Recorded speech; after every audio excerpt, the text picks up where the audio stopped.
Well, did you guys check out the CPT this weekend? Boy, oh boy. They always call me like, their old man yells at cloud. I'm shaking my joystick at the cloud. They're always like, oh, this guy and his netcode. Woo, I don't know what's going on with him. Why is he so freaking out about netcode all the time? It's so weird, right?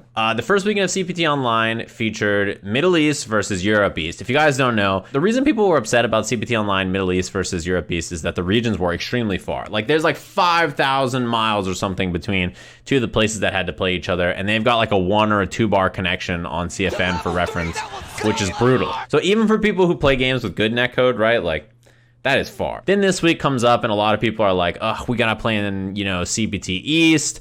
It's at least closer together, but Idom is in the bracket. Idom's already qualified, and he's only here gatekeeping. People were like, back in my day, we just played and beat everybody. Who cares if Idom plays in the tournament? 0 problems could arise from Idom playing in the tournament whatsoever. It was later found out those people were wrong. During the top 8, Idom ran into one Metro M, and Metro M is a bit notorious for having some rough connections with people. So people have complained about his connection before. So Idom makes top 8 winners. He loses on winner side. Then he goes to losers. He beats Hoji. After he beats Hoji, he has to play CJ, was it? And then he had to play Metro M. And when playing Metro M, after going down 2-0, he left. And he was like, I'm not playing the last match against him. I'm not going to do it. I don't want to play against this guy anymore. He's too laggy. Also, Capcom, please unban the grid. If you guys don't know, training stage is banned online from Capcom starting in the top 16, I think it is. So Idom DQs. Keep in mind, by the way, Idom is like the dude who, when it comes to all of these online tournaments that's been going on, he's been in every single one. You watch him play online, he goes on like 100-game win streaks all the time. He's constantly grinding ranked Street Fighter online all the time. And he, in an online tournament, was like, I'm just not playing this dude, and then left. He was like, I'm out. You can DQ me. I'm good. Then the next match comes up. It's Chakotay. He's playing him. He beat Metro on winner side. Then in loser side, they're playing. He goes down 2. He's like, I'm good. He leaves. He DQs. He's out of there. So Metro makes it through. He goes to the grand finals. He resets the bracket, and then he loses to Mandrake at the very end of the tournament. Almost won the tournament. Here's the thing. Idom beat people in the bracket and then ended up DQing himself because he played against someone that was super laggy. And if he wasn't in the tournament, maybe he wouldn't have beat those people. Maybe who knows what it would have went on, right? So some people are like kind of on the fence about allowing people who are already qualified, which will come up, right? Because every region will have multiple tournaments, or most of them have multiple tournaments, and people can win one tournament and then re-enter. Like Phenom won the Middle East and Europe East tournament. He could re-enter, and then if he runs into someone he doesn't want to play, he could just say, nope, I'm out, and DQ himself or whatever too, right? The next part about this that's so frustrating is that Metro M is getting a ton of shit. Was it really that bad? From every time I've watched someone play him, it looks pretty bad. You got to feel a bit bad here for Metro M. Everybody here is like, boo, fuck this guy, his connection is so bad, blah, blah, all this kind of stuff, right? He's entering all these tournaments, he's playing online, he's here to win, he cares about winning. The dude is good at the game, clearly. And second of all, I assume he doesn't want his connections with everybody to be bad. He just wants to play online, and people, no matter what, for the rest of his life, people are going to call him the laggy online Vega. No matter where he is, no matter if he plays in offline tournaments, no matter if he plays in online tournaments, if he wins, if he loses, it doesn't matter what. He will forever, people will be like, he's the laggy dude that nobody wants to play all the time. The other thing is, if the netcode in this game was great, right, it might alleviate some of the issues with situations like this. Remember when Street Fighter V was like, hey guys, we got this netcode patch, it's coming out, we'll make additional adjustments to the netcode, we're gonna have this communication with you guys back and forth, it's gonna be awesome. And then people were like, wait, the connections are still not fixed, the online is not great now, like what's going on? And then they like flap their capes and they're like, my work here is done. And because the netcode is still not great, we have situations like this that come up constantly. And it helps nobody. Like, the players want the netcode to be great. Why? So we can fucking play online and the matches can feel impactful, right? It's bad for Capcom for the netcode to look bad because people have been shitting on it for years. Not only are people giving them shit because of the way the regions were cut, but the netcode is just bad, and so people are having bad experiences. If the netcode worked, who knows how people's experience with Metro M's connection would be, right? Like, nobody wants online tournaments to just feel so bad. By their nature, they will have less prestige than offline tournaments anyway. But if the netcode's great, you can at least have competitive events online that have integrity to them, right?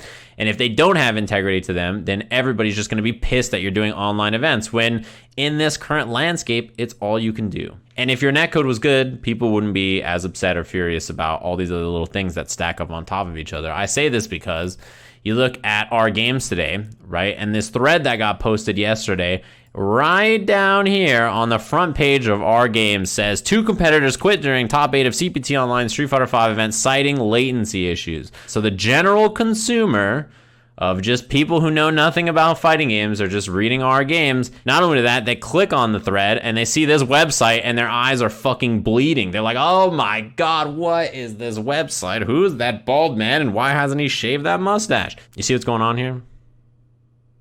This shit's no good, right? It makes everybody look bad. It makes your Capcom Cup champion. This is the person who won Capcom Cup, man. You can't have the person who won Capcom Cup who plays in every single online tournament, who gets like over 100 match win streak online, be like, man, I can't even play in this online tournament. Yeah, I mean, they had their big netcode fix or announcement or whatever, and then post-announcement, that was the end. And now Japan is like, the Japanese players are like, they don't like this patch at all for the netcode, in fact, actually. They were like so upset with this netcode patch that they all switched to PC. Did you guys hear about this? In Japan, their experience playing on PS4 is miserable. What are you even supposed to do at this point, right? Like, you just see everybody is miserable trying to play this game online. Idom highlights a message and says, I did nothing wrong. I agree. I think that there's actually a few people you should not blame at all. One of them is Metro M, right? Because the dude, assumedly, the dude is following the rules and has his connection plugged in. The netcode is just bad and his connections with people are just bad. He's in the right region. It'd be due. Second thing is, you can't blame Idom. He followed the rules. The rules said he was allowed to enter the tournament. He's allowed to DQ himself at any time, right? Same thing with Chakotay. You can't be mad at Chakotay. Entered the tournament, was sick of playing online and all that lag, was like, all right, I'm DQing myself. You also can't really blame the people running the event, right? The people running the tournament who are trying to make shit happen or whatever right there. Like, I saw people upset about VIA and stuff because Level Up is running the online tournament. It's not their fault that there's all these connection issues. Not only that, but like the unban the grid situation, doesn't this seem like such an easy thing to do? If you unban the grid, either it has an effect and it makes the matches better, the competitors are happy, and if you're the CPT, you should give a shit about your competitors. Or B, literally nothing changes. However, the competitors will still be happy because they'll, in their mind, think like, oh, we're on the grid now. All right, it's gonna be better. You just unban the grid, right? It seems simple. So here's the thing. I haven't gone and tested every stage to see if any of the stage creates more, frame drops than other stages, right? I'm sure that happens. I'm sure there are stages that create frame drops. When a stage causes frame drops locally, it will affect your online connection because the machine lags, that is frames that have to be accounted for online and has to be added to whatever the rollback frames are currently to the match. So every time there's frame drops on one machine or the other, it's going to cause issues online. That's just the way it works. And it's the same thing, like, when PC players back in the day, they could alt-tab and then alt-tab back into the game, and the alt-tab would cause frame drops, and then that would cause one-sided rollback to, like, switch in their favor. Let's say you're playing on a stage and you're playing on PC, and for whatever reason, you have 0 drop frames on the stage, right? If this console, this PS4 is playing, and it goes whoop, dips frames, then those machines need to resync. This console has dropped 2-3 frames, come back, 2-3 frames, come back.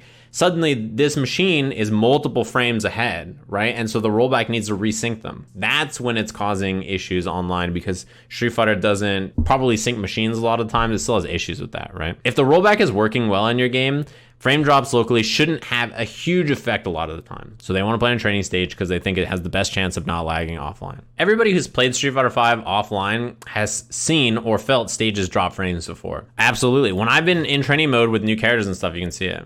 Anyway, the point of all this is to say, nobody likes the netcode of a game being bad.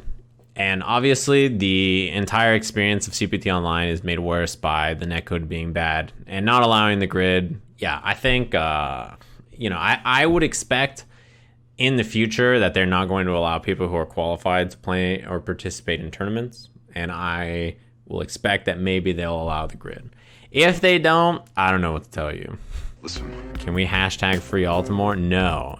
if you want to support Capcom, the best way to support them is to make costumes for them. They've already asked. They don't want you to help with the netcode. Focus on the costumes.